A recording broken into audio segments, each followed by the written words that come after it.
Assalamualaikum warahmatullahi wabarakatuh. Innal hamdalillah nahmaduhu wa nasta'inuhu wa nastaghfiruh wa na'udzu billahi ta'ala min shururi anfusina wa min sayyiati a'malina. Man yahdihillahu fala mudhillalah wa man yudlil fala hadiyalah. Wa ashhadu an la ilaha illallah wahdahu la syarika lah wa ashhadu anna Muhammadan abduhu wa rasuluh. Ya ayyuhalladzina amanu taqullaha haqqa tuqatih wa la tamutunna illa wa antum muslimun. Ya ayyuhan nasu taqu rabbakumul ladzi khalaqakum min nafsin wahidah wa khalaqa minha zawjaha wa batha minhuma rijalan katsiran wa nisaa'a wattaqullaha alladzi tasaaluna bihi wal arham innallaha kana 'alaikum raqiba. Ya ayyuhalladzina amanu taqullaha wa qulu qawlan sadida yuslih lakum a'malakum wa yaghfir lakum dhunubakum wa may yuti'illaha wa rasulahu faqad faza fawzan 'azima. Amma ba'd. Fa inna asdaqal hadithi kitabullah wa khairal hadi hadi Muhammadin sallallahu alaihi wasallam wa syarral umuri muhdatsatuha wa kullu muhdatsatin bid'ah wa kullu bid'atin dhalalah wa kullu dhalalatin finnar. Ma'asyiral muslimin, ikhwani fillah rahimani wa rahimakumullah. Kita melanjutkan kembali pembahasan kitab Hirasatut Tauhid oleh Al-Allamah Abdul Aziz bin Baz rahimahullahu ta'ala. Kita masih membahas tentang hukmul ihtifal bilailatil Isra wal Mi'raj, tentang hukum memperingati malam Isra dan Mi'raj. Telah kita sampaikan bahwa para ulama ahli sejarah tidak ada satupun di antara mereka yang sepakat tentang kapan terjadinya peristiwa Al-Isra dan Mi'raj. Mereka sepakat ada peristiwa Isra dan Mi'raj itu. Akan tetapi mereka berselisih pendapat tentang kapan pastinya peristiwa Isra dan Mi'raj itu. Dan ini perselisihan yang tidak berdampak pada keyakinan kita.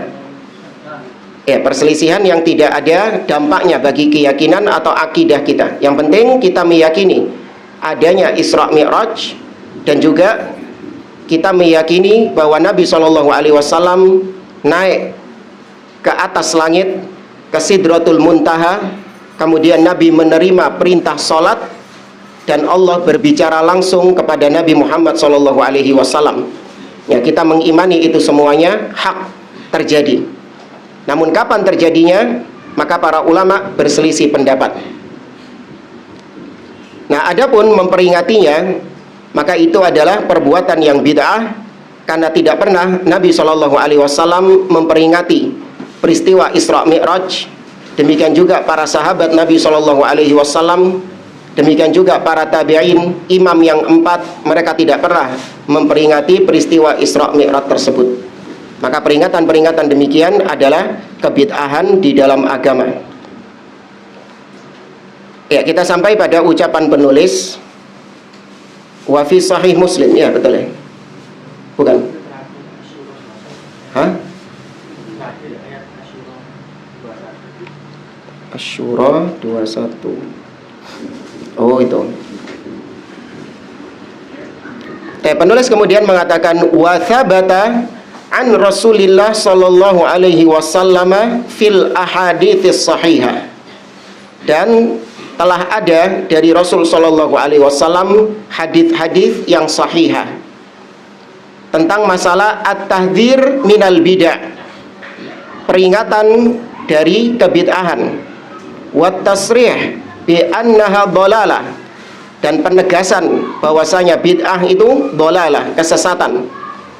Tanbihan lil ummah, sebagai bentuk peringatan bagi umat Islam, ala idhami khatariha, atas bahayanya, besarnya bahaya bid'ah tersebut. Wa tanfiran lahum min iktirafiha, Nabi sering memperingatkan tentang bid'ah supaya kaum muslimin, umat Islam lari dari kebid'ahan tersebut, menjauh dari kebid'ahan tersebut. Wa min dzalik, di antara hadis-hadis tersebut, ma thabata fis sahihain, yaitu apa yang telah ada di dalam sahihain, Sahih Bukhari dan Muslim, an Aisyah radhiyallahu anha, dari Aisyah radhiyallahu anha, anin Nabi sallallahu alaihi wasallam annahu qala, dari Nabi sallallahu alaihi wasallam bahwa beliau bersabda, man ahdatha fi amrina hadza ma laisa minhu fahuwa raddun.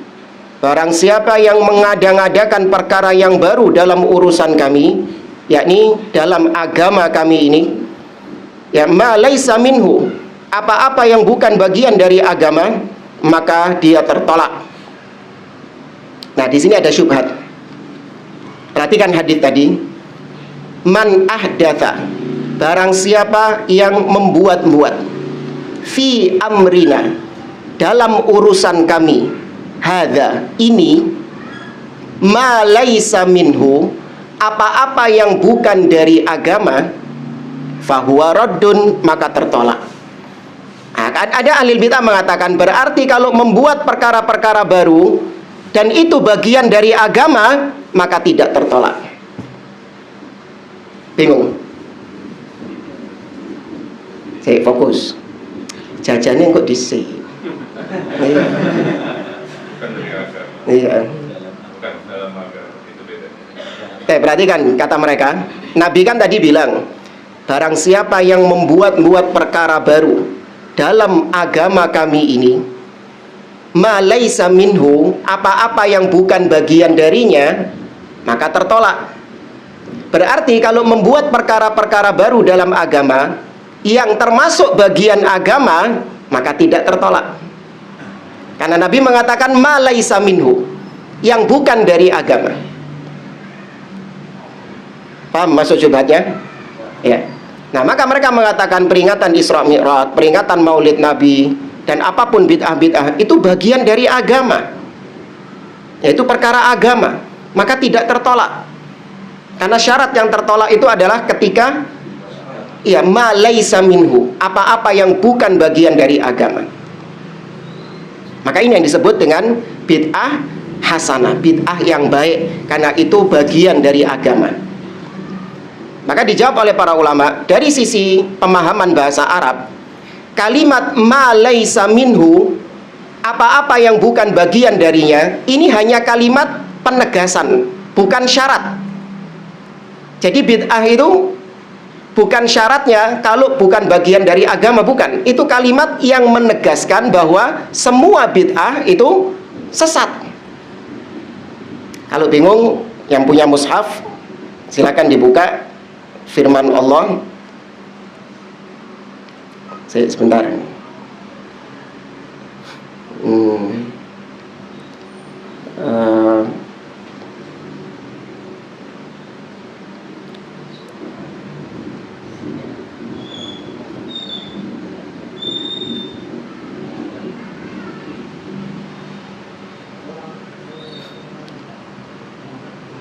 Surat Al-Mu'minun ayat 117.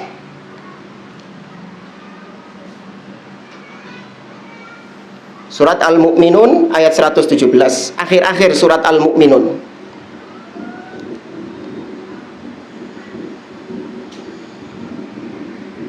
Ini sama seperti tadi.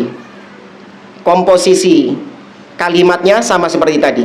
Barang siapa yang membuat perkara-perkara baru dalam agama, apa-apa yang bukan bagian darinya, maka dia tertolak. Nah, ini sama seperti itu posisinya, komposisinya. Perhatikan, sudah ketemu ayatnya? Surat Al-Mu'minun 117. Allah mengatakan, wa may yad'u ma'allahi ilahan akhar. Barang siapa yang berdoa bersamaan dengan dia berdoa kepada Allah, dia berdoa kepada ilahan akhar, sesembahan lain selain Allah, la burhana lahu bi. Nah, ini ya, la burhana lahu bi, yang tidak ada bukti tentangnya. Berarti kalau berdoa kepada selain Allah dengan bukti, berarti boleh? Tetap tak boleh ya, karena tidak ada selain Allah yang memiliki bukti kalau itu adalah sesembahan yang hak. Berarti kalimat la burhana lahu bih, yang tidak ada bukti tentangnya, itu bukan syarat, tapi itu adalah penegasan. Ya, karena tidak ada sesembahan lain yang memiliki bukti kecuali Allah Subhanahu wa taala sebagai satu-satunya sesembahan yang hak. Ya, ini syubhat dari ahli bid'ah untuk melegalkan bid'ah hasanah mereka. Kemudian bantahan berikutnya, bid'ah hasanah dari namanya saja sudah aneh. Kalau itu adalah perkara yang ada dalilnya, kenapa kok harus namanya bid'ah? Baik, peringatan Isra Mi'raj, kata mereka itu bid'ah hasanah. Kenapa? Karena ada dalilnya. Yang bid'ah itu yang nggak ada dalilnya. Loh, toyib, kalau itu ada dalilnya, harusnya namanya bukan bid'ah, harusnya namanya apa? Sunnah. Tuh, kalian menamai itu bid'ah hasanah, itu sudah kontradiksi, sudah aneh. Kok bisa ada sesuatu yang baru, ya kan, yang tidak ada dalilnya, kemudian kalian katakan itu sebagai bid'ah yang hasanah, bid'ah yang baik. Kalau memang itu ada dalilnya, harusnya tidak dikatakan bid'ah, tapi dikatakan sunnah. Nah, itu tadi hadis riwayat Imam Bukhari dan Muslim dari Aisyah. Wa fi riwayatin li Muslim. Dan di dalam riwayat Imam Muslim masih dari Aisyah, Nabi mengatakan man amila amalan laisa alaihi amruna fahuwa rad. Barang siapa yang mengamalkan suatu amalan yang tidak ada perintahnya dari kami, maka tertolak. Nah, kalau yang pertama itu bantahan buat yang mencetus, yang pencetus bid'ahnya. Barang siapa yang membuat perkara yang baru. Nah, terkadang sebagian orang ngeles, oh gak kudu aku sing gawe kok. Yang pertama bikin bukan saya kok. Ya, fulan itu dulu yang bikin pertama kali. Saya ini cuman melok, cuman ikut saja. Berarti saya nggak kena ancaman hadis ini. Oh, kena hadis yang satunya ini. Man amila amalan laisa alaihi amruna fahuwa raddun. Barang siapa yang mengamalkan, nggak peduli dia yang mencetuskannya atau dia yang mengikutinya, pokoknya dia mengamalkan bid'ah, maka tertolak. Wa fi sahihi Muslim an Jabir radhiyallahu anhu qala.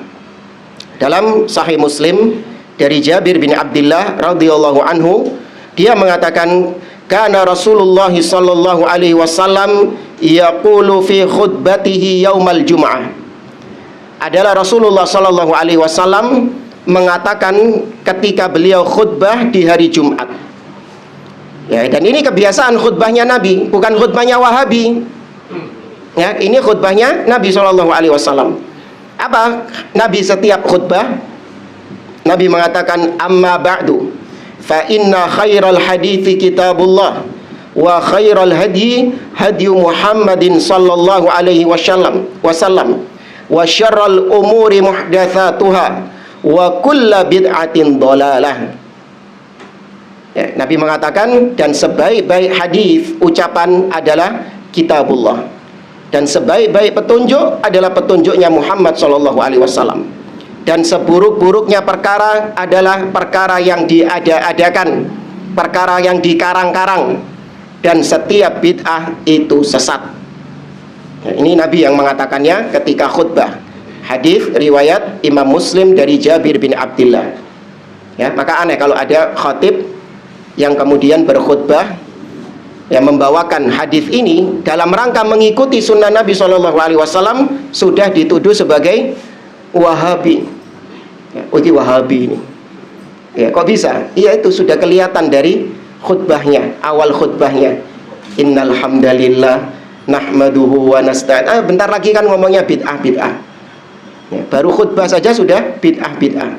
Tidak ada pembahasan lain selain bid'ah. Iya. Maksudnya memang karakteristik dakwah salafiyah yaitu terus memperingatkan manusia dari bahaya bid'ah. Ya kan? Makanya sampai ahli bid'ah itu ngasih stempel kepada kita, salafi itu sung dibahas bid'ah terus, kayak nggak ada pembahasan lain. Ya, ini kalau dilihat dari kenyataannya dusta. Karena kita pun juga bahas yang lain apa enggak? membahas yang lain. Cuman kenapa mereka sampai muncul stigma seperti itu? Karena seringnya kita membahas bid'ah, seringnya kita memperingatkan manusia dari bid'ah, sampai-sampai mereka mengira bahwa kita ini kalau ngaji bahasnya cuman bid'ah. Enggak, yang betul kita sering memperingatkan memperingatkan kaum muslimin dari kebid'ahan. Itu sudah menjadi ciri khas, karakteristik dakwah salafiyah dari zaman ke zaman. Wazada An-Nasa'i bisanadin jayyid, dan Imam An-Nasa'i menambahkan dengan sanad yang bagus, yaitu wa kullu bid'ah wa kullu dhalalatin finnar, dan setiap kesesatan itu di neraka. Wa fis sunan anil Irbad ibn Sariyah radhiyallahu anhu annahu qala, dan di dalam sunan, maksudnya sunan di sini adalah Sunan An-Nasa'i, Sunan Ibnu Majah, Sunan At-Tirmidzi, Sunan Abu Dawud. Ya, itu yang disebut dengan sunan. Sunan bukan berarti wali ya. Sunan itu jamak dari sunnah. Ya, sunan itu jamak dari sunnah. Adapun kalau wali-wali nulisnya itu bukan sunan sin nun nun, bukan. Ya, kalau yang kita baca di sana itu pakai waw. Sunan. Maksudnya Iya, ada wawunya. Sunan. Ya, karena memang itu bahasa yang diarabkan. Ya, adapun sunan itu jamak dari sunnah. Dari Irbad bin Sariyah radhiyallahu anhu bahwa dia mengatakan wa'adhana Rasulullah sallallahu alaihi wasallam mau'idatan balighatan. Pernah suatu ketika Rasulullah sallallahu alaihi wasallam memberikan wejangan kepada kami dengan wejangan yang sangat dahsyat, sangat luar biasa. Wajilat minhal qulub, yang membuat hati bergetar mendengarkan wejangan Nabi itu. Wa dzarafat minhal uyun, dan mata bergelinang air mata ketika mendengar wasiat itu. Fakulna, maka kami mengatakan, ya Rasulullah, ka'annaha mau'idatu muwaddi'. Wahai Rasulullah, seakan-akan ini adalah wejangan dari orang yang akan berpisah, dari orang yang akan meninggalkan kita. Fa'usina, maka wasiatkan kepada kami. Faqala, maka Nabi mengatakan, usikum bitaqwallah, aku wasiatkan kalian untuk bertakwa kepada Allah, wassam'i wa ta'ah, dan mendengar taat kepada penguasa. Wa in ta'ammara alaikum abdun, meskipun yang memimpin kalian adalah seorang budak.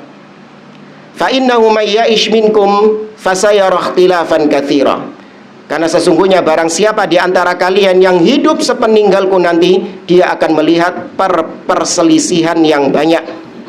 Ya, dia akan melihat perselisihan yang banyak. Fa'alaikum bisunnati, maka wajib atas kalian berpegang dengan sunnahku, yaitu ajaranku.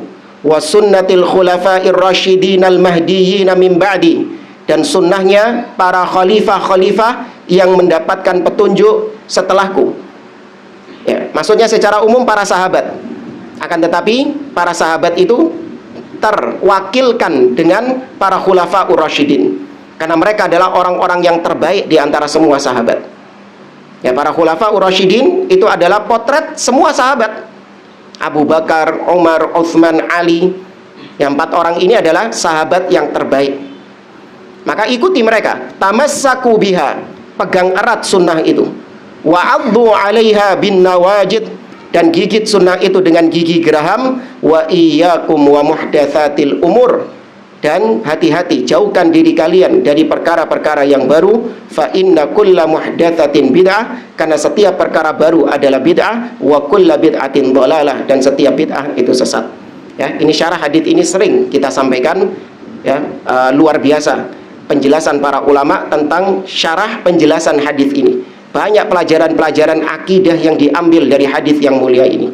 Ya, saya sarankan kalau mau lebih gamblangnya, faedah-faedah, pelajaran-pelajaran yang didapat dari hadits ini, bisa membaca kitab yang ditulis oleh Al-Ustadz Yazid bin Abdul Qadir Jawas yang berjudul Wasiat Perpisahan. Ya, beliau punya buku tentang syarah hadits ini, judulnya Wasiat Perpisahan. Kemudian kata beliau, wal ahaditsu fi hadzal ma'na katsiratun, Dan hadits-hadits yang semisal dengan ini, semakna dengan ini, itu banyak. Wa qad thabata an ashabi Rasulillah sallallahu alaihi wasallam. Belum lagi dari sahabat Nabi sallallahu alaihi wasallam yang sama memperingatkan tentang bahaya bid'ah. Wa anis salaf ba'dihim wa anis salafi ba'dihim at-tahdhiru minal bid'ah wat tarhib minha. Demikian juga para salaf, para tabi'in, para tabi'ut tabi'in dan generasi setelahnya, mereka mentahdzir, memperingatkan kaum muslimin dari bid'ah, dan mereka menjadikan kaum muslimin takut dengan kebid'ahan itu, lari dari kebid'ahan tersebut. Wa ma dzaka illa annaha ziyadatun fid din. Karena tidaklah bid'ah itu melainkan dia itu sifatnya adalah bentuk penambah-nambahan dalam agama, menambah-nambahi sesuatu di dalam agama.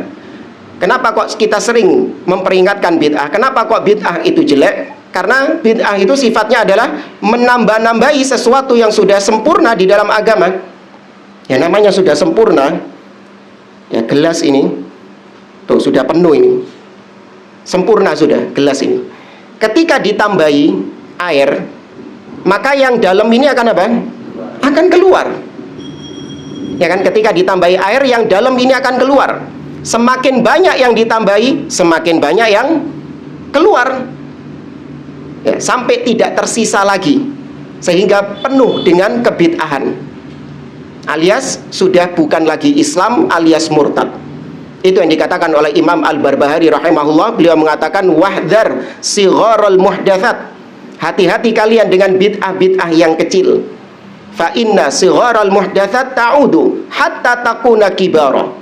Karena bid'ah-bid'ah yang kecil itu akan terus-menerus bertransformasi menjadi bid'ah yang besar. Sampai pada akhirnya beliau mengatakan hatta yakhruja anil Islam, sampai pelakunya keluar dari Islam. Ya, kalau sudah ini misalnya kopi. Ya, gelas ini terisi kopi. Apa jadinya kalau saya tuangkan air? Ya, saya tuangkan air terus. Akhirnya bersisa nggak kopinya? Nggak bersisa, berubah menjadi air sudah. Kalau mungkin saya kasih air sedikit, ya, maka masih masih kopi nggak? Masih kopi, kental, masih hitam kopinya. Saya kasih air lagi, mulai pudar kopinya, ya kan? Warnanya sudah mulai cerah. Saya kasih air lagi, sudah mulai cerah kopinya, semakin terang gelasnya. Terus saya kasih air, tambah terang, tak tambahi terus, sampai airnya gelasnya menjadi bening. Nah, itu analogi bid'ah yang kecil bisa bertransformasi menjadi bid'ah yang besar. Karena nggak akan mungkin bersatu antara sunnah dan bid'ah. Kalau bid'ah masuk, pasti sunnah walk out, pasti sunnahnya keluar. Ya, nggak ada terus kumpul jadi siji, ya bersatu gitu, nggak mungkin.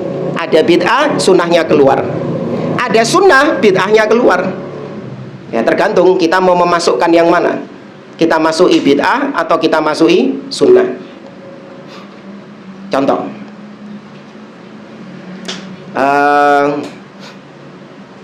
ketika bayi dilahirkan, maka orang sudah terbiasa dengan sesuatu yang bid'ah, yaitu diadzani. Mengadzankan pada bayi, ada hadisnya tapi dhaif, sehingga tidak bisa dijadikan sebagai pegangan. Baik, maka orang terbiasa dengan hal ini, sehingga sunnahnya terlupakan. Apa sunnah ketika bayi lahir? Talqin. Hah? Apa namanya? Tahnik, bukan talqin.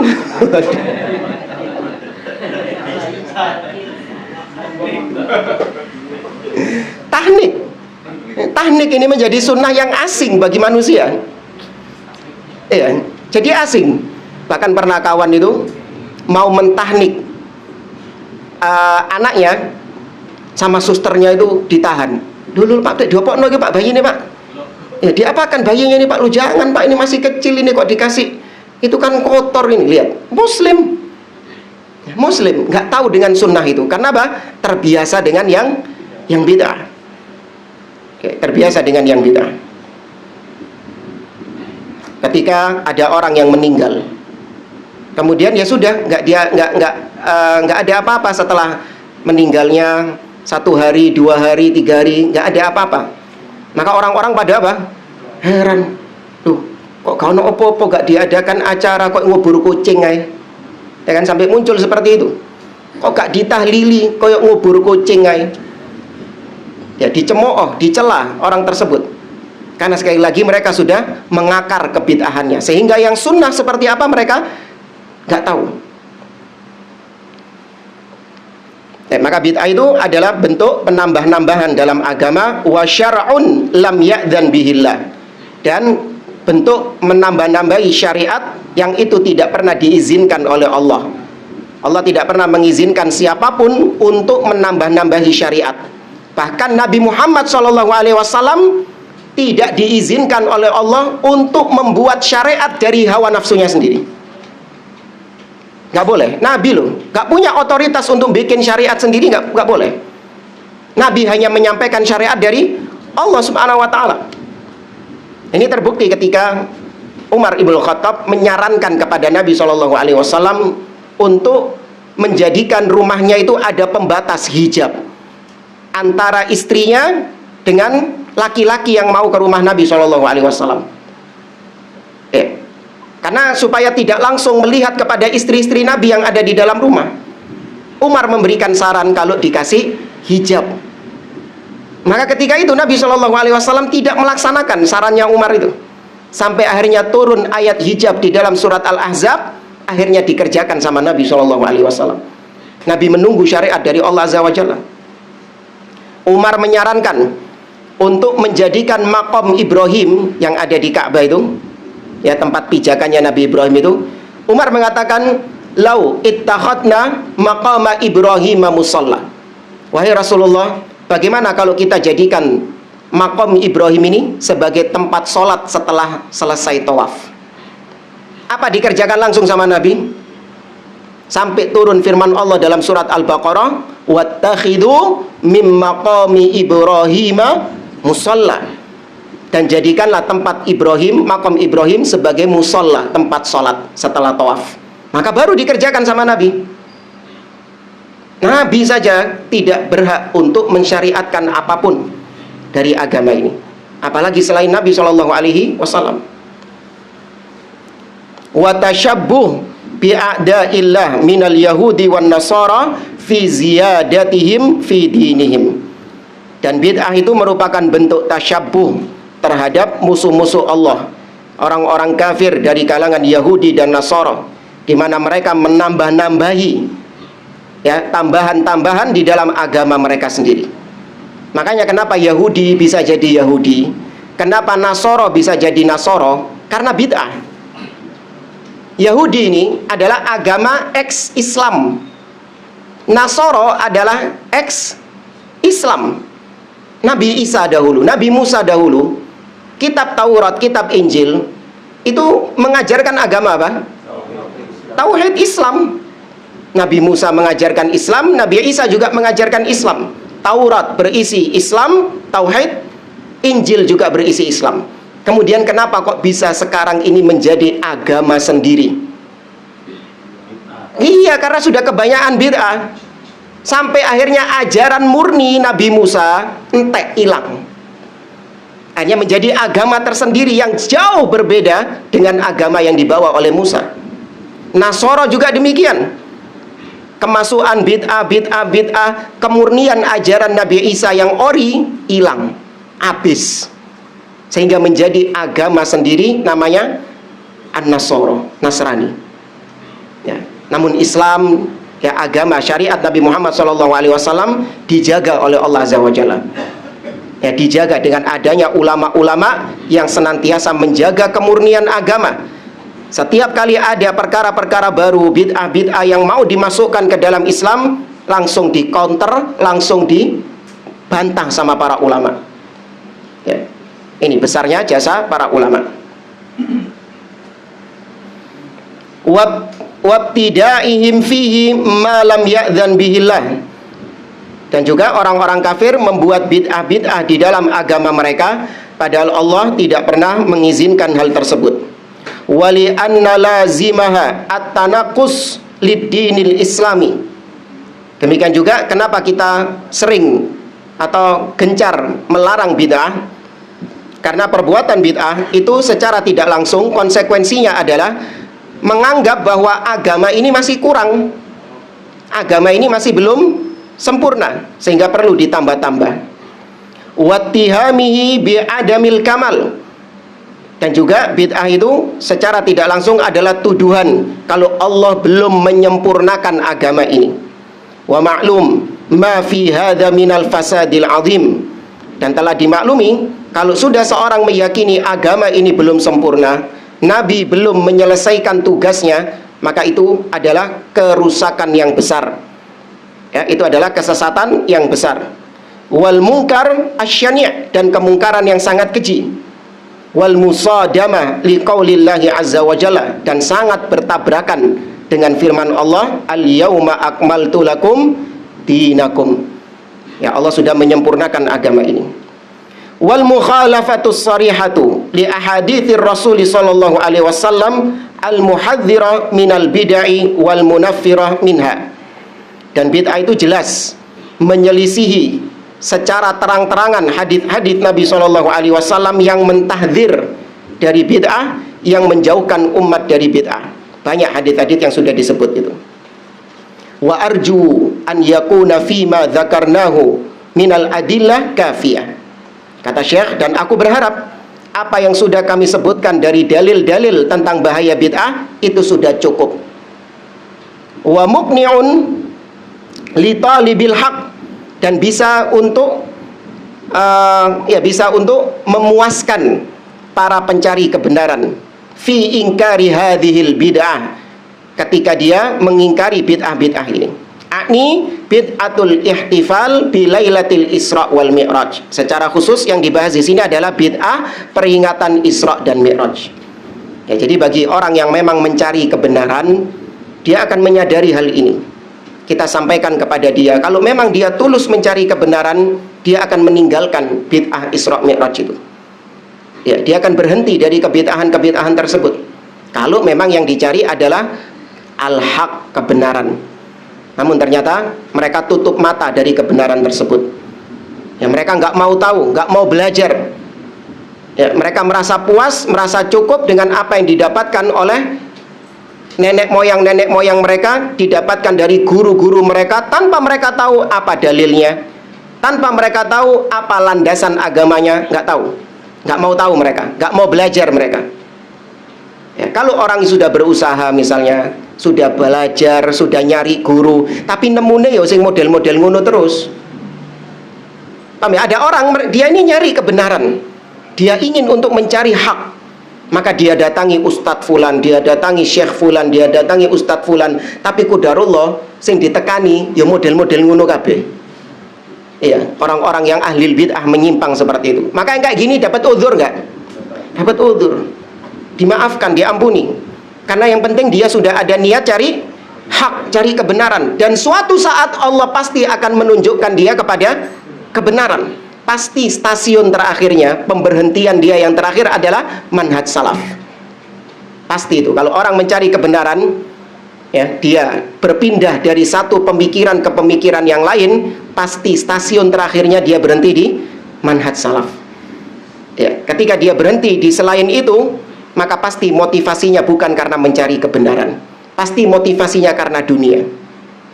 Berhenti di sufi misalnya, woi cocok iki, iya saya cocok di sini saya. Ya, kenapa cocok? Iya karena di sini itu bebas. Iya, rokok nggak apa-apa, ya kan? Terus musik boleh, kemudian ikhtilat lawan jenis boleh, ake oleh nih pokoknya nek sufi luwes, ya kan, gak kaku, wis aku tak mandekene wis. Ya, karena sebelumnya dia mencari jati diri, sebelumnya dia dari Khawarij, sebelumnya gak cocok sama Khawarij pindah ke Rafidhah, gak cocok di Rafidhah pindah ke Mu'tazilah, gak cocok sampai akhirnya nemu sufi, cocok deh. Tapi cocok dengan apa? Hawa nafsu.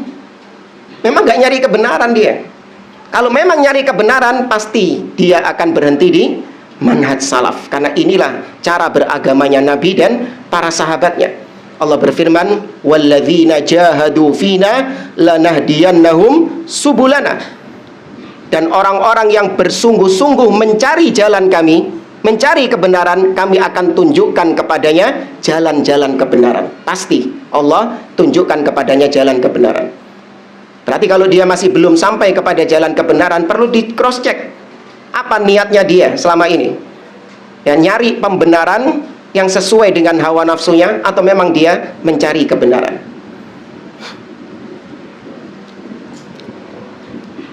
Bid'ah, peringatan Isra Mi'raj, wa tahdhir minha wa annaha laysat min dinil islami fi syai'.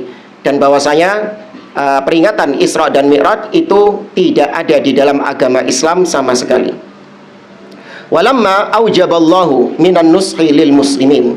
Dan tatkala Allah mewajibkan kita untuk menasehati kaum muslimin, ini kewajiban agama. Menyampaikan tentang bahaya bid'ah itu bentuk nasihat. Jangan dianggap itu adalah bentuk provokasi, tidak. Itu bentuk nasihat. Karena saya tahu itu berbahaya, maka saya nasihatkan kepada kaum muslimin untuk meninggalkannya. Itu berarti bentuk kecintaan atau bentuk permusuhan? Kecintaan. Itu bentuk kecintaan itu. Misalnya, saya katakan, saya kasih tahu Anda lagi lewat naik motor. Saya kasih tahu kalau di sana itu ada ojo rahasia. Biarkan sudah, biar kapok dia. Ya, saya kasih tahu kalau di sana ada begal misalnya, ada perampok, ya, ada penjahat di sana. Ya, saya kasih tahu, Pak, jangan lewat sana, Pak. Ya, di sana itu bahaya. Ada begalnya, ada rampoknya. Jangan, Pak. Ya, ini demi keselamatan Bapak, mending putar balik saja. Anda kalau nemu orang seperti ini, Anda katakan apa? Anda marahi atau Anda katakan terima kasih? Terima kasih, jazakallah khair. Terima kasih sudah diingatkan, saya balik. Ya. Nah, orang ini hanya memberitahu, ngasih tahu tok, bukan maksa. Ya kan, yang ngasih tahu, yang memperingati tadi, dia cuma bisa ngasih tahu. Nggak bisa dia maksa. Ketika orang ini tetap ngotot pingin jalan ke sana, ya sudah, bisa apa? Apa ditarik-tarik gitu dah? Ojo, Pak, ojo nangkono, Pak, gitu. Enggak. Oh, enggak mau, ya sudah. Saya cuman apa? Ngasih peringatan saja. Saya nggak ada hak untuk ngelarang. Sama, kita pun juga demikian. Kita peringatkan ini bid'ah. Ya, ini perbuatan yang mungkar, nggak pernah diajarkan Nabi Shallallahu Alaihi Wasallam. Soal mereka tetap melakukannya, apa tindakan kita? Dirubuk no terope? Dipateni sound sistemnya? Apa? Digembosi bane? Dia apa kan? Dibiarkan. Dibiarkan. Tuh, apa sih yang mereka khawatirkan dari dakwah sunnah ini? Mereka masih tetap bisa ngadain bid'ah nggak? Bisa tetap. Nggak kita usik. Kan gitu kan? Apa yang mereka khawatirkan? Kok sampai mereka ini luar biasa terhadap dakwah salafiyah ini, terhadap manhaj salaf ini luar biasa kebencian mereka. Padahal kita ini bukan orang-orang yang sukanya ngobrak-ngobrak kebid'ahan, enggak. Ada kata mereka, oh iya, kalian nggak berani ngobrak-ngobrak karena jumlah kalian sedikit, karena kalian nggak punya kekuasaan. Coba kalau kalian punya kekuasaan, pasti kami diobrak juga. Maka kita jawab, ojo khawatir, Salafi tidak ikut apa? Politik. Nah, kurang apa lagi coba? Salafi nggak ikut politik, jangan khawatir. Salafi tidak mencari kekuasaan. Ya, ahli sunnah tidak mencari kekuasaan. Ya, kalian tetap bisa berbuat bid'ah, ya kan? Mereka masih tetap bisa buat bid'ah nggak? Tetap nggak diganggu sama ahli sunnah, dibiarkan. Cuman ahli sunnah nggak mau ikut-ikutan. Ya. Kenapa mereka begitu benci? Karena ternyata dilihat jumlahnya semakin sedikit. Tuh, fulan kok gak melok mana yo? Fulan kok gak melok mana yo? Fulan kok gak melok mana itu? Ya, semakin sedikit, semakin sedikit. Ah, ini yang bikin mereka apa? Ya, itu bikin mereka marah. Ya, padahal kita nggak ada ngobrak-ngobrak kayak mereka, nggak ada. Kita hanya menyampaikan yang hak, menasehati. Oh iya, tapi kalau menasehati jangan kasar dong. Ya tergantung yang dinasehati, jamaah. Tergantung yang dinasehati. Kan Nabi menasehatinya nggak kasar, enggak. Ada juga Nabi menasehatinya, memperingatkannya juga dengan keras. Nabi ketika memperingatkan, menasehati orang yang badui kencing di masjid, Nabi nasihati dengan lemah lembut atau dengan keras? Lemah lembut. Tergantung orangnya, dia orang yang nggak tahu, hidupnya di pedalaman, pegunungan, nggak tahu dia. Maka Nabi menasihati dengan lemah lembut. Mu'ad bin Jabal ketika jadi imam membaca surat yang panjang sampai dikeluhkan oleh jamaahnya, Nabi memperingatkan Mu'ad dengan apa? Keras. Afattanun anta ya Mu'ad, apakah kau mau membuat fitnah wahai Mu'ad? Keras Nabi memperingatkannya. Kemudian Dzul Khuwaisirah, bombokane Khawarij, yang ketika Nabi membagi ghanimah, dia mengatakan i'dil ya Muhammad, berbuat adil wahai Muhammad. Nabi tegur dia dengan keras atau lemah lembut? Keras. Waihak, celaka engkau. Man ya'dil illam a'dil, siapa lagi yang adil kalau aku saja kau katakan tidak adil. Nabi memperingatkan tentang Khawarij. Al-Khawarij kilabu ahlin nar. Khawarij adalah ojo kasar-kasar antum. Kok kasar banget omongannya. Itu ucapan Nabi SAW. Maka tergantung apa perbuatannya dan siapa pelakunya. Terkadang lemah lembut, iya, tapi juga perlu namanya keras. Nggak semua digasak lemah lembut, tapi nggak semua juga digasak keras. Digasak peringatan dengan peringatan yang keras. Ya, kita saja sama anak kita itu juga kadang kita nasihati lemah lembut, kadang juga keras. Ya tergantung anaknya. Anak kecil, ya kan, kalau dia kurang ajar sama orang tuanya, sama bapaknya. Anak kecil umur 2 tahun, bapaknya dikaplok. Ya, gimana kita nasihatinya? Kita bawakan dalil, ya kan? Anak 2 tahun ngaplok bapak, ngaplok ibu, ya apa nasihatinya? Tambah ketawa. Ini tambah ketawa bapaknya. Ya kan, malah dinasihati, mungkin dinasihati dengan nasihat-nasihat bahasa anak-anak. Tapi anak yang sudah kuliah, sudah gede, ngaplok bapak, siji mana itu? Ya.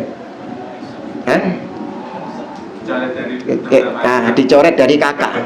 Ya. Diambilkan tas, terus disuruh ngusungi pakaiannya. Beda perlakuannya. Ya. Dan itu tidak menunjukkan kita nggak sayang kepada mereka. Orang sering menuduh kita ini nggak kasih sayang kepada kaum muslimin, tapi justru lebih sayang kepada orang kafir. Orang kafir saja jarang kita peringatkan sekeras itu. Justru yang sering kita peringatkan dengan keras adalah umat Islam. Padahal kata Allah, Muhammadun Rasulullah walladzina ma'ahu asyidda'u 'alal kuffar ruhama'u bainahum. Ya, orang muslim, orang beriman itu seperti sahabat. Sahabat itu asyidda 'alal kuffar, keras kepada orang kafir, lemah lembut kepada sesama muslim. Kasih sayang, ruhama artinya rahmat, kasih sayang kepada sesama muslim, bukan lemah lembut. Ya, kasih sayang kepada sesama muslim. Kita dakwah salafiyah dituduh oleh mereka kebalik. Kita ini lemah lembut, kasih sayang kepada orang kafir, sedangkan kita keras kepada sesama muslim. Ya, pernah nggak atau sering nggak ahlu sunnah, mana yang lebih sering membantah orang kafir atau membantah sesama muslim? Sama muslim. Sahih nggak? Iya, kita lebih gencar membantah ahlil bid'ah daripada orang kafir. Iya, itu sahih. Kita akui hal demikian. Justru itu menunjukkan kasih sayang kita kepada siapa? Kaum muslimin. Kita lebih cinta kaum muslimin selamat dari neraka daripada orang-orang kafir.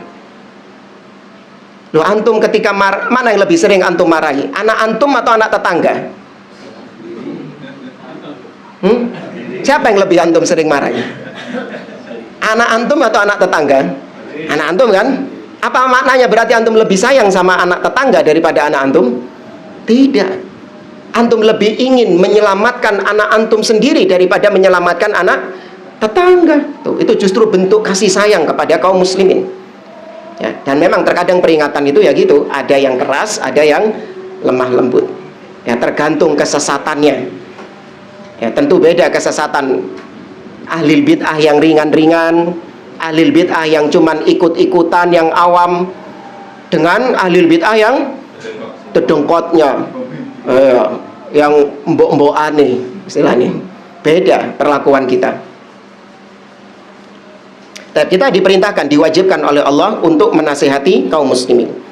Seandainya tidak ada perintah menasehati kaum muslimin, amar ma'ruf nahi mungkar, kita nggak perlu susah-susah memperingatkan kaum muslimin dari bid'ah.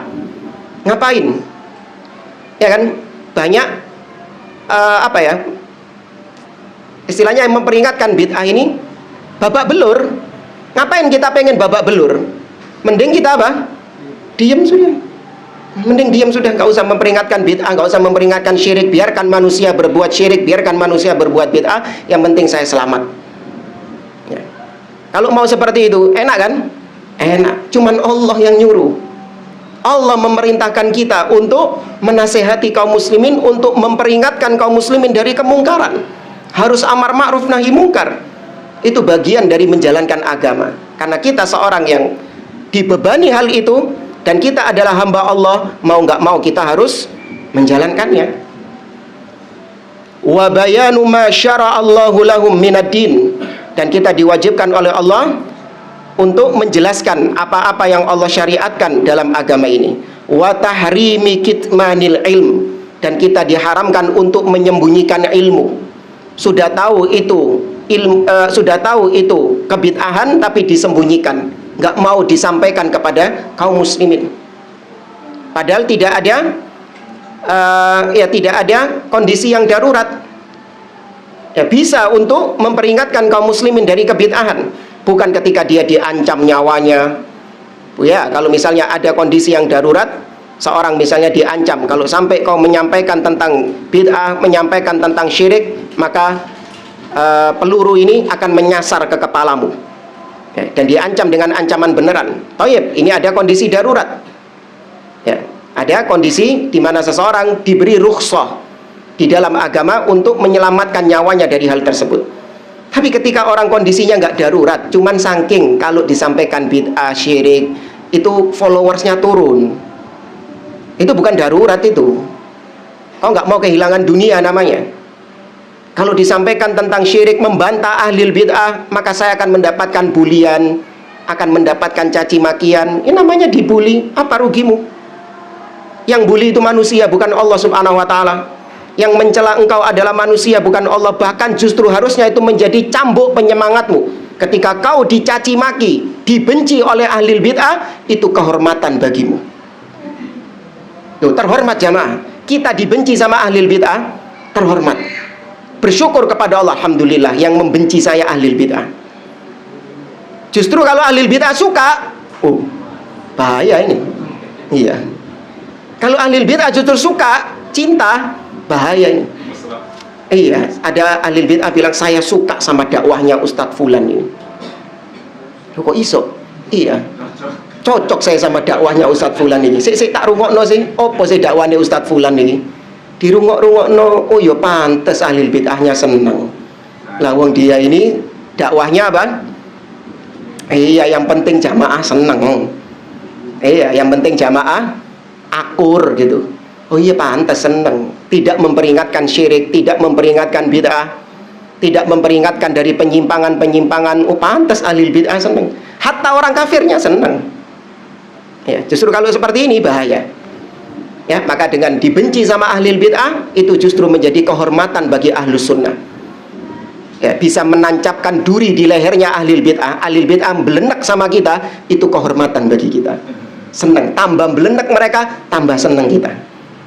Ya, bukan berarti kemudian kita membuat hal-hal yang semakin membuat mereka belenek tanpa hak. Ya Pak, biar dia semakin benci sama saya, ya tak tubruk. Biar dia semakin benci sama, nggak perlu kayak gitu. Ya, kalau dia lewat tak ludahi sama saya, biar semakin benci sama saya. Nggak gitu. Cukup kau sampaikan yang hak, kau peringatkan dari bid'ah, otomatis mereka sudah kepanasan, kelojotan sudah. Nggak perlu kau mendolimi mereka. Ya, tidak mendolimi mereka. Maka nggak boleh menyembunyikan ilmu. Ra'aitu tanbiha ikhwanil muslimin ala hadhil bid'ah allati qad fashat fi kathirin minal amsar hatta dhannaha ba'dun nas minad din. Maka aku melihat sebagian kaum muslimin mereka ini terhadap bid'ah-bid'ah yang tersebar di berbagai penjuru dunia, aku melihat sebagian mereka itu justru menganggap bid'ah itu adalah bagian dari agama. Ya, mereka menganggap bahwa bid'ah itu adalah bagian daripada agama itu sendiri,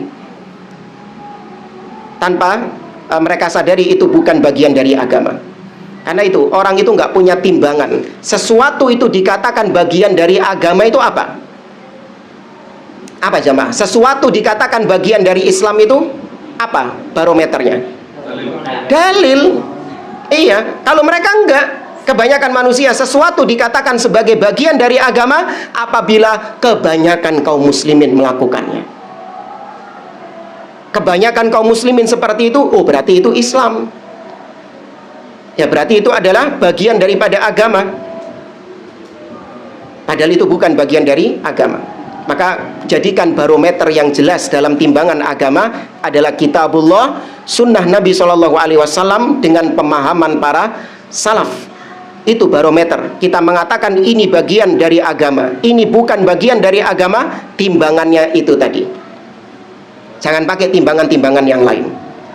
Nah, wallahul mas'ul an yusliha ahwalal muslimina jami'an wa yamnahahum al-fiqha fid din wa yuwaffiqana wa iyyahum litamassuk bil haqqi wat thabati alaihi wa tarki ma khalafahu innahu waliyyu dzalika wal qadiru alaihi wa sallallahu wa sallam wa baraka ala abdihi wa rasulihi nabiyina Muhammadin wa alihi wa sahbihi. Selesai dari pembahasan tentang Isra dan Mi'raj.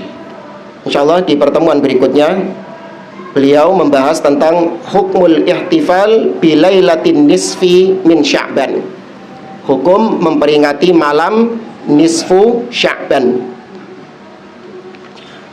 Baik, kalau ada yang mau ditanyakan, tafadhol. Ya. Kebetulan tadi Anda pas nunggu iqomah sholat isya di masjid sini. Kebetulan kan ada pengajian. Jadi menunggu iqomah pas kebetulan ustadznya bicara masalah Muhammadiyah dibid'ah-bid'ahkan masalah hisab.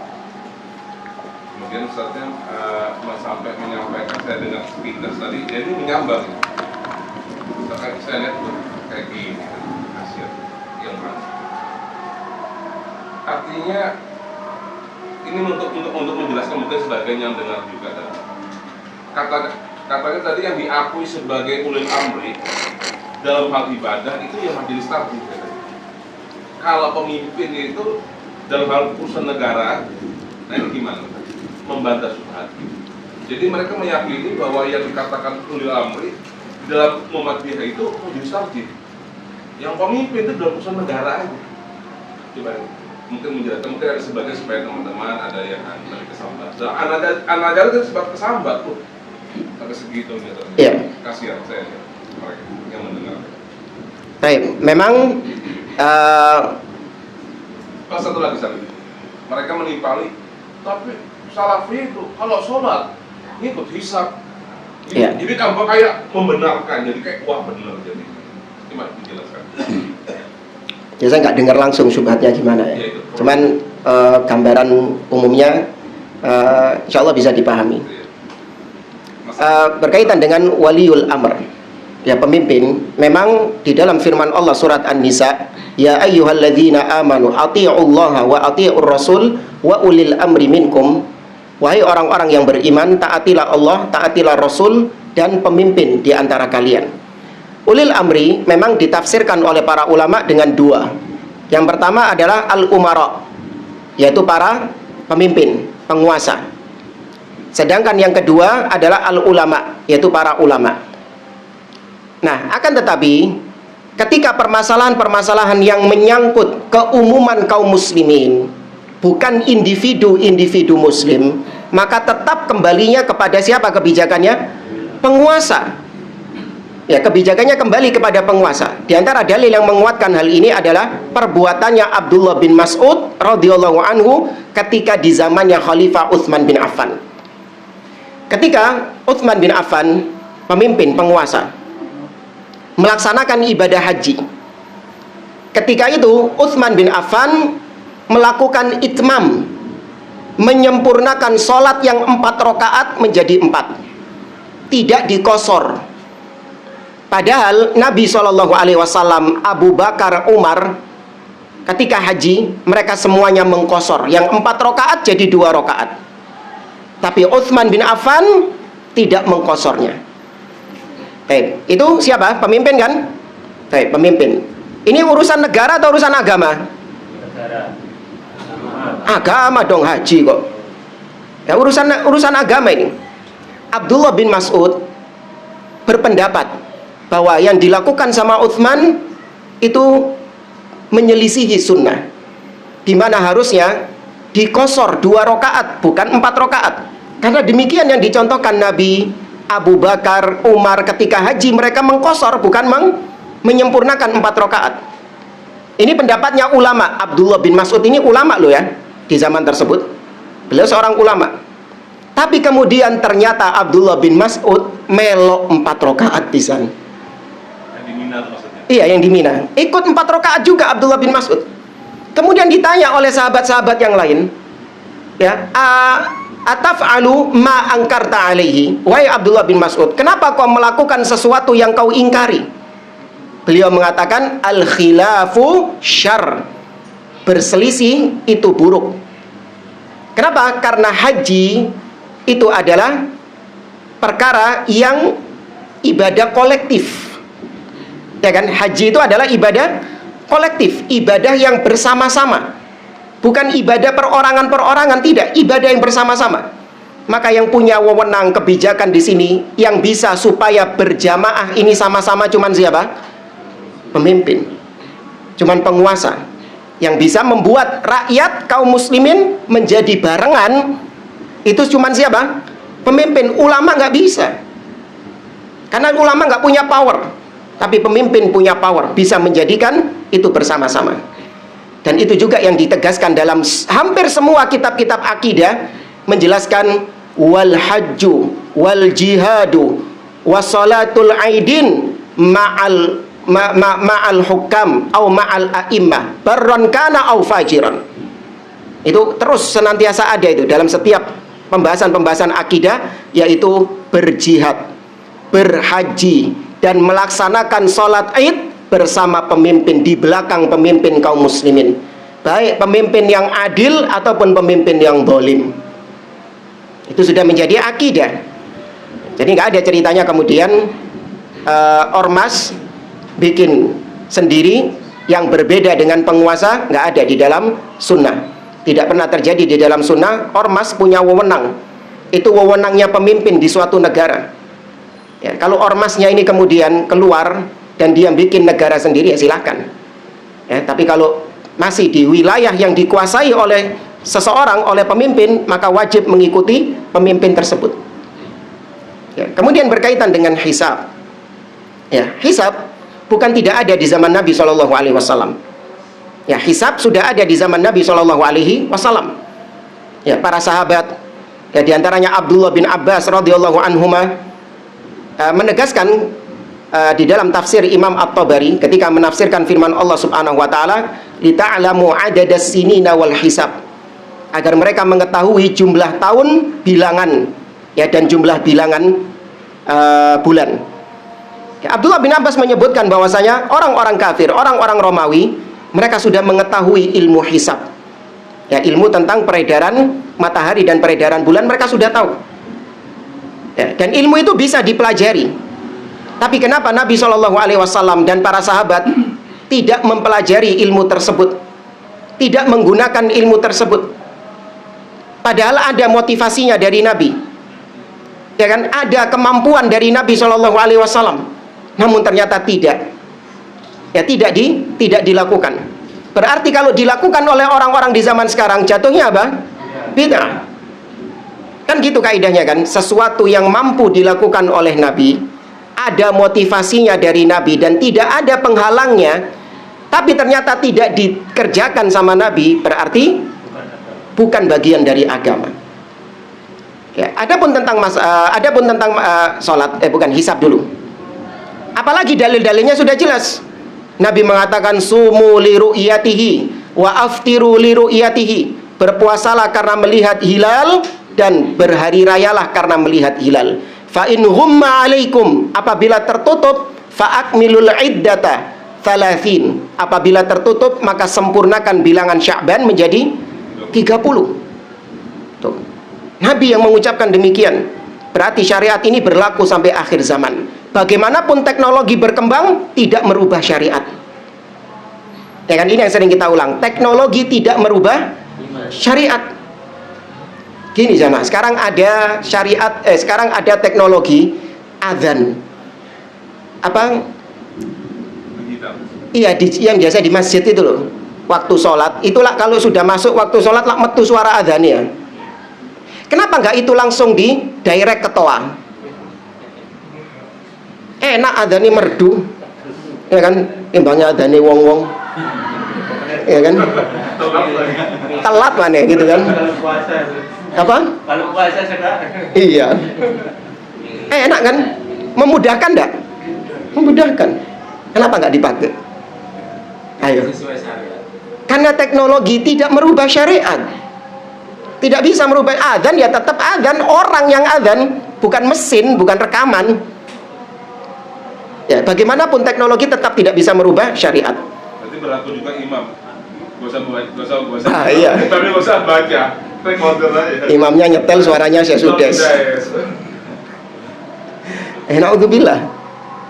Ya, maka hisab itu baru setelah zaman Nabi SAW, baru orang-orang menggunakan metode tersebut. Padahal Nabi meninggalkannya, tapi dipakai oleh orang-orang setelahnya. Adapun dalam masalah sholat, maka dalam masalah sholat tidak diikat dengan ru'yah. Ya, masalah sholat tidak diikat dengan ru'yah, melihat. Nabi hanya memberikan ciri-ciri bahwasanya masuknya waktu subuh, masuknya waktu subuh adalah ketika sudah nampak mataharinya, sudah terbit fajar. Masuknya waktu zuhur adalah ketika matahari sudah mulai tergelincir, ya kan, sudah mulai tergelincir. Dan tidak dipersyaratkan oleh Nabi SAW dengan kata-kata ru'yah, melihat.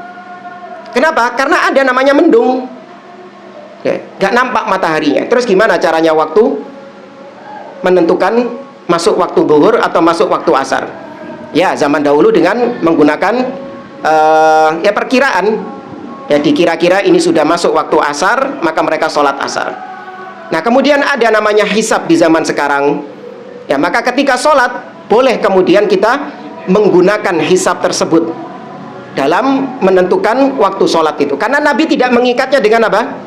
Ru'yah. Kalau Idul Fitri, puasa Ramadan, iya Nabi mengikatkannya dengan ru'yah. Sumu li ru'yatihi. Berpuasalah karena melihatnya. Ya, dan gak ada dalil shollu li ru'yatihi. Sholatlah karena melihatnya, gak ada. Ya, Allah mengatakan wa aqimis sholata liduluki syamsi ila ghasaqil laili wa qur'anal fajri innal qur'anal fajri kana masyhuda. Di situ Allah tidak mengatakan melihat. Ya, wallahu a'lam. Ya, terakhir ya. Kenapa Imam Syafi'i membagi bid'ah menjadi dua, Pak? Ya. Imam Syafi'i mengatakan al bid'atu bid'atan. Bid'ah itu ada dua. Bid'ah madhmumah, bid'ah yang tercela, dan bid'ah mahmudah, bid'ah yang baik. Ini harus melihat kepada ucapan Imam Syafi'i di tempat-tempat yang lain, atau para ulama yang menjelaskan tentang ucapan Imam Syafi'i tersebut. Bahkan jangankan Imam Syafi'i, Imam Al-Izz bin Abdissalam membagi bid'ah menjadi 5, bahkan bukan 2. Bid'ah menjadi 5, yaitu bid'ah wajibah, bid'ah yang wajib, bid'ah yang mandubah, bid'ah yang mustahabbah, yang sunnah, bid'ah yang mubah, bid'ah yang makruh, dan bid'ah yang haram. Tuh. Tapi kalau Anda melihat penjelasan mereka, semuanya kembali kepada bid'ah dalam segi bahasa, yaitu perkara baru yang belum pernah ada yang seperti itu sebelumnya. Contoh, bid'ah menurut Imam Syafi'i yang terpuji seperti bid'ah Salat tarawih. bukan, itu nanti pembahasannya Umar itu. Seperti bid'ah ilmu nahu atau ilmu tajwid. Ilmu nahu, tajwid ada nggak di zaman Nabi SAW? Nggak ada. Berarti itu bid'ah? Iya, itu bid'ah. Tapi kenapa dikatakan bid'ah yang wajib? Karena hal tersebut adalah untuk mendukung sesuatu yang wajib, yaitu memahami kitabullah dan memahami sunnah Nabi SAW dengan bahasa Arab. Ya kan? Nah, bahasa Arab tidak bisa dipahami oleh orang-orang yang non-Arab kecuali dengan belajar nahu. Bahkan berarti bid'ah itu boleh, terpuji. Nah, pahami konsep bid'ah yang tadi. Nabi punya motivasi enggak? Para sahabat punya motivasi enggak untuk bikin ilmu nahu? Ada dorongan enggak para sahabat bikin ilmu nahu? Nggak ada. Kenapa? Mereka sudah apa? Paham bahasa Arab. Apa urgensinya mereka bikin ilmu nahu? Ya kan? Maka berarti ketika orang setelah sahabat, setelah zamannya sahabat bikin ilmu nahu, bid'ah enggak? Tidak. Karena para sahabat ketika itu tidak ada urgensinya bikin ilmu nahu, karena mereka sudah paham bahasa Arab. Nah, dibukukannya mushaf Al-Quran, itu bid'ah yang terpuji. Kenapa kita katakan bid'ah? Karena di zaman Nabi SAW tidak ada pembukuan mushaf.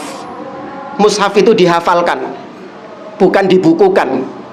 Ya, tapi dihafalkan. Baru di zaman Khalifah Abu Bakar As-Siddiq, Al-Quran itu menjadi mushaf. Ya, terkumpul menjadi lembaran-lembaran. Itu di zaman Khalifah Abu Bakar. Kalau dikatakan bid'ah, iya bid'ah, tapi secara bahasa, bukan secara syar'i. Kenapa? Karena tidak terpenuhi syaratnya. Nabi punya kemampuan nggak untuk bikin mushaf? Ada yang punya kemampuan. Ada yang menghalangi Nabi SAW? Tidak ada. Kalaupun Nabi mau, Nabi bisa. Cuman ngumpul lo gitu dok. Tapi apa motivasinya Nabi mengumpulkan Al-Quran? Nggak ada motivasinya. Kenapa? Karena Al-Quran sedang turun. Al-Quran turun. Ada ayat yang nasikh dan ada ayat yang mansukh. Kalau sudah dibukukan, wah, berarti yang dihapus sama yang terhapus, yang menghapus campur. Ya, maka nggak ada urgensinya membukukan Al-Quran di masa itu. Meskipun Nabi bisa, mampu membukukan Al-Quran, tapi motivasinya nggak ada. Iya. Maka kalau dikerjakan sama orang setelahnya, jatuhnya bid'ah? Tidak. Ya, maka sama seperti tadi, Imam Syafi'i mengatakan bid'ah yang terpuji itu bid'ah secara bahasa. Ya, ilmu nahu, tajwid, ya kan, kemudian Al-Quran ini pakai harokat, pakai titik. Karena dulu bahasa Arab gundul-dul, nggak ada harokatnya, nggak ada titiknya. Bukan nggak ada harokatnya tok, sak titik-titiknya gak ono. Al-Quran itu. Ya, kemudian diberi titik, diberi harokat. Ya, kalau dulu zaman Nabi ada nggak motivasinya? Nabi ngasih titik, ngasih harokat? Nggak ada, karena orang sudah bisa baca. Orang sudah bisa baca meskipun nggak pakai titik, nggak pakai harokat, orang sudah bisa baca. Namun Islam semakin berkembang, ya, kemudian banyak orang-orang ajam, bukan ajem, ayam lah, bukan. Ajam artinya apa? Non Arab. Banyak orang-orang non Arab yang bahasa ibunya bukan bahasa Arab, sehingga mereka kesulitan untuk membaca tulisan Arab. Maka dibikinkanlah aksara-aksara Arab seperti sekarang ini. Ya, itu bid'ah, tapi itu bid'ah yang, ya tadi kata Imam Syafi'i, terpuji. Karena memang zaman Nabi SAW tidak ada motivasinya. Ya, tidak ada motivasinya. Kita kalau dulu nulis SMS, zaman SMS belum ada WA dulu. Ya, nulis SMS gimana? Singkat-singkat, huruf vokalnya dihilangin semua. Kamu, KM. Ya. Kemana? KMN. Ya kan? Di rumah, DRMH. Ya kan? Ini yang orang tua-tua mungkin nggak tahu ini. Bahasa apa itu? Bahasa apa itu? Ya. Karena memang dulu demikian yang berkembang. tulisannya itu seperti itu. Itu ya, kenapa Imam Syafi'i membagi bukan bid'ah secara syar'i, tapi itu bid'ah secara bahasa. Ya, wallahu a'lam. Dan saya kira ini kurang lebihnya mohon maaf. Kita akhiri. Subhanakallahumma wa bihamdik, asyhadu an la ilaha illa anta astaghfiruka wa atubu ilaik. Wassalamualaikum warahmatullahi wabarakatuh.